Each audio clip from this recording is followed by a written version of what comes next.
Assalamualaikum warahmatullahi wabarakatuh. Perkenalkan, nama saya Mutia Nurul Fauzia dengan NIM 2120203874236001, Prodi Manajemen Zakat dan Wakaf. Di sini saya akan memenuhi UAS Keuangan Publik Islam. Kali ini saya akan menjelaskan 3 pembahasan. Yang pertama yaitu usyur, yang kedua sumber-sumber pengeluaran dalam Islam, yang ketiga yaitu sumber-sumber penerimaan dalam negara Indonesia. Selanjutnya yaitu pengertian usyur. Usyur yaitu biaya cukai atau pajak ekspor dan impor.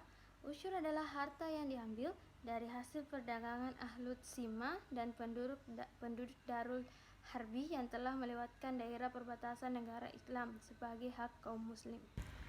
Jumlah pungutan usyur, bahwa Umar bin Khattab memutuskan dalam masalah usyur ke Irak dan Syam dan memerintahkannya untuk mengambil dalam 3 kelompok. Yang pertama yaitu muslim, perdagangan dari ahlu zimmi, dan perdagangan dari kelompok ahlu harbi. Muslim memungut biaya dengan 2,5%, selanjutnya kaum zimmi dengan 5%, dan kaum harbi sebanyak 10%. Barang-barang yang terkena usyur adalah barang dagangan apapun jenisnya, baik perhiasan, hewan, hasil pertanian, atau buah-buahan. Usyur tidak diambil dari selain barang dagangan. Usyur tidak diambil dari pakaian atau peralatan yang digunakan oleh seseorang untuk kegiatannya atau kebutuhan sehari-hari, termasuk makanan. Waktu pemungutan usyur. Usyur hanya dipungut 1 kali dalam setahun untuk satu jenis barang dagangan, walaupun pedagang tersebut berkali-kali melewati perbatasan dengan barang dagangannya itu, maka asyir tidak boleh memungut lebih dari 1 kali. Selanjutnya yaitu sumber-sumber pengeluaran negara dalam Islam. Sumber-sumber pengeluaran dalam Islam yang pertama yaitu zakat, di mana negara bertanggung jawab atas pengelolaan zakat untuk disalurkan kepada 8 asnaf. Yang kedua yaitu pendidikan dan kebudayaan. Pendidikan dan kebudayaan adalah untuk meningkatkan kualitas sumber daya manusia. Yang ketiga yaitu pengembangan ilmu pengetahuan. Pengembangan ilmu pengetahuan agar mendapat ilmu untuk hidup di dunia dan bekal untuk akhirat. Yang ketiga yaitu penyebaran Islam. Penyebaran Islam dipersiapkan sesuai dengan aturan dan etika yang sesuai dengan fikih. Yang keempat yaitu pembangunan infrastruktur, di mana pembangunan fasilitas umum seperti sumur, pos, jalan raya, dan pasar. Yang keenam yaitu penyediaan layanan kesejahteraan sosial, yaitu subsidi negara untuk para fuqaha dan masakin agar tidak berkekurangan. Selanjutnya itu sumber-sumber penerimaan negara Indonesia. Berdasarkan Undang-Undang Nomor 17 Tahun 2003 tentang Keuangan Negara, di pasal 1 ayat 9 telah dijelaskan bahwa penerimaan pendapatan negara adalah uang yang masuk ke negara kas.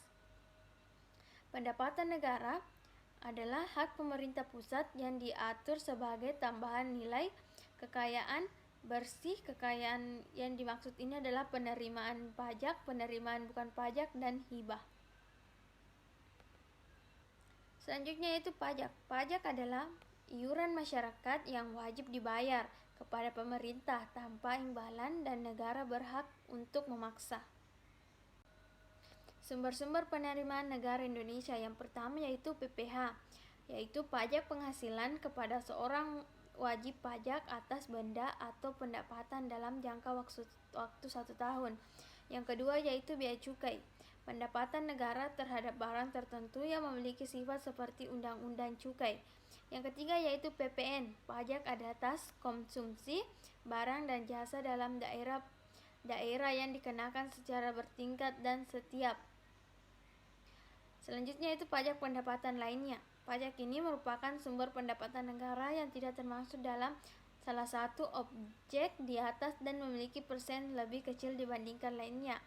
Selanjutnya yang itu PPB, pungutan wajib atas kepemilikan tanah dan bangunan. Yang terakhir yaitu biaya cukai dan biaya masuk. Biaya masuk dan biaya keluar yaitu Bea masuk adalah pungutan negara yang dikenakan terhadap barang-barang impor, sedangkan bea keluar adalah pungutan negara yang dikenakan kepada setiap barang ekspor. Selanjutnya yaitu PNBP, penerimaan negara bukan pajak. Penerimaan negara bukan pajak merupakan pendapatan yang berasal dari objek non-pajak menurut Undang-Undang Nomor 9 Tahun 2018. PNBP adalah sumber pendapatan negara dari individu atau badan tertentu yang memperoleh manfaat langsung maupun tidak langsung atas pemanfaatan sumber daya. Penerimaan negara bukan pajak ada 6. Yang pertama yaitu pemanfaatan sumber daya alam. Yang kedua yaitu pengelolaan dana. Yang ketiga yaitu pendapatan kekayaan yang dipisahkan. Yang keempat yaitu hak negara lainnya. Yang kelima yaitu pengelolaan barang milik negara. Yang keenam yaitu pendapatan badan layanan umum. Selanjutnya yaitu hibah. Hibah adalah sebagai penerimaan negara dalam bentuk devisa. Devisa yang dirupiahkan barang, jasa, atau surat berharga dari dalam maupun luar negeri guna mendukung program pembangunan nasional.